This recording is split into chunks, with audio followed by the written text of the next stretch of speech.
জ্যোতিষ আর পৌরাণিক গ্রন্থে যুগের অর্থ আলাদা আলাদা।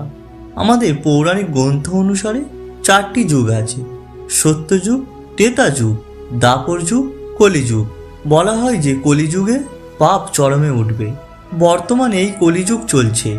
ধার্মিক গ্রন্থে এই যুগে কি কি হবে বা ঘটবে তা স্পষ্টভাবে লেখা রয়েছে। বলা হয়েছে এই যুগে যখনই কোনো প্রলয় ঘটবে তখন কেবল হরে কীর্তনই ওই প্রলয় থেকে মনুষ্য জাতিকে বাঁচাতে পারবে। বন্ধুরা, আপনাদের সকলকে স্বাগত নতুন একটি ভিডিওতে। চলুন জেনে নেওয়া যাক সত্য, ত্রেতা ও দ্বাপর যুগে মানুষের চরিত্র কেমন ছিল এবং কলিযুগের শেষে মানুষের চরিত্র কেমন হবে। কিভাবেই বা পাপময় কলিযুগ থেকে মানুষ মুক্তি লাভ করবে, কবেই বা শেষ হবে এই ভয়ঙ্কর কলিযুগ। এই বিশ্ব ব্রহ্মাণ্ড সৃষ্টির সময় সৃষ্টিকর্তা ব্রহ্মা ব্রহ্মাণ্ডের সময়কাল